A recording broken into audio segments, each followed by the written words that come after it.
తెలుగు రాష్ట్రాల్లో hot topic ఒకటే professor Nageshwar గారి అరెస్ట్. అంటే అరెస్ట్ అవుతారా లేదా అనేటువంటి విషయం కన్నా ముందు కేసులు నమోదు కావటం. ఒక సోర్స్ ఆధారంగా ఆయన ఒక లీక్ ఇస్తే లేకపోతే ఒక విశ్లేషణ చేసేస్తే దాని మీద కేసులు బుక్ చేయటము లేకపోతే అరెస్ట్ హైడ్రామా సృష్టించడం ఎంతవరకు కరెక్ట్ అంటారు? రాజ్యాంగంలో స్పష్టమైనటువంటి ఏర్పాట్లు జరిగినాయి. 19(1)లో దానిలో వాక్ స్వాతంత్ర్యం, 19(2)లో దానికి పరిమితులు 8 పరిమితులు, ఫ్రీడమ్ ఆఫ్ స్పీచ్ అండ్ ఎక్స్ప్రెషన్కి 8 నిర్దిష్టమైన పరిమితులు. కాబట్టి మనకి దీనిలో పెద్ద వివాదాస్పదం ఏం లేదు. ఆ పరిమితులకు లోబడి వాక్ స్వాతంత్రాన్ని ఎవరైనా ఉపయోగించుకోవచ్చు స్వేచ్ఛని. కాబట్టి మీరు చెప్పింది నాకు నచ్చలేదని మిమ్మల్ని అరెస్ట్ చేసే హక్కు నాకు లేదు. ఆ 8 అంశాలు రీజనబుల్ రెస్ట్రిక్షన్స్ అన్నారు. అది మొట్టమొదటి అమెండ్మెంట్లోనే పెట్టారు రాజ్యాంగ నిర్మాతలు, ఫస్ట్ అమెండ్మెంట్లోనే పెట్టారు.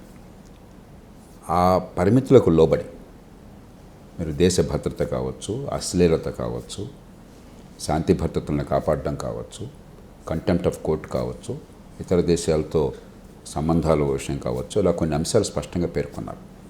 ఆ మేరకు తప్ప మీరు చెప్పింది నాకు ఇష్టం లేదు, లేకపోతే నాకు ఇబ్బందిగా ఉంది నువ్వు చెప్పిన మాట అని చెప్పని అరెస్ట్ చేయడం అనేది ఖచ్చితంగా అది మౌలికమైనటువంటి ప్రాథమిక హక్కులకి విరుద్ధం అవుతుంది. ఈ కేసులు ఏంటన్నది నాకు ఇప్పుడు మీరు చెప్పేదాకా నాకు తెలియదు సార్. చెప్పనేది ఆశ్చర్యం కలుగుతుంది. ఇది వివరాలు చూస్తే తప్ప దీని గురించి చెప్పలేను సార్. జనసేన అధినేత AP deputy CM Pawan Kalyan అలాగే నాదెండ్ల మనోహర్ అమిత్ షాని కలిసినప్పుడు జగన్ని జైల్లో పెట్టమని చెప్పారట. కానీ దానికి ఒప్పుకోలేదు. జగన్ మనకు శాశ్వత మిత్రుడు, చంద్రబాబు నాయుడు మనకు తాత్కాలిక మిత్రుడు. సో కాబట్టి మీరు జగన్తో విభేదం పెట్టుకోకండి, బీ కైండ్, బీ పొలైట్ అని అమిత్ షా చెప్పారు. ఇది జనసేన కీలక నేత నాకు చెప్పారు అని ఒక లైవ్ షోలో నాగేశ్వర్ గారు చెప్పారు. ఇది కాస్త రప్చర్ అయింది. ఆఖరికి ఏపీలో కొన్ని పోలీస్ స్టేషన్లో కేసులు, ఇప్పుడు అరెస్ట్ చేసేంత వరకు వచ్చింది. ఇది సార్ వివాదం. ఇది వాస్తవమా కాదా దానిలోకి వెళ్ళాల్సిన అవసరం లేదు మనకి. నాకు అర్థమైన మేరకు దీనిలో రాజ్యాంగ ఉల్లంఘన లేదు.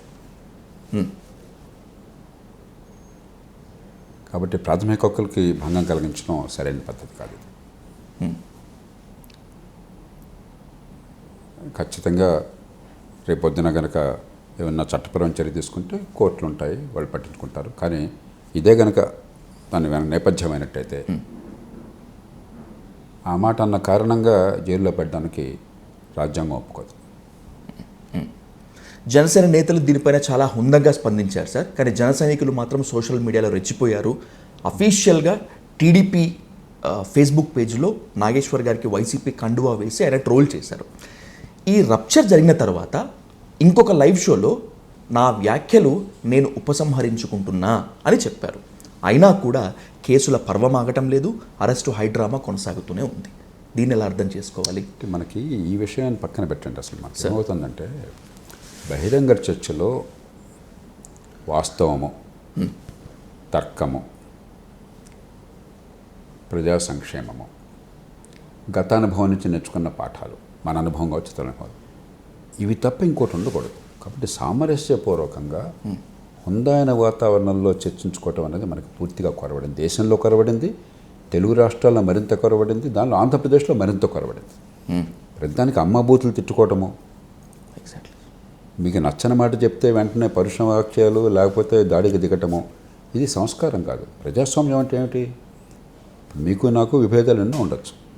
ప్రతి వాళ్ళు వాళ్ళ జీవన మీ దృక్పథం నుంచి, మీ అనుభవం నుంచి, మీ ఆలోచన నుంచి మీ కొన్ని నిర్ధారణకు వస్తారు.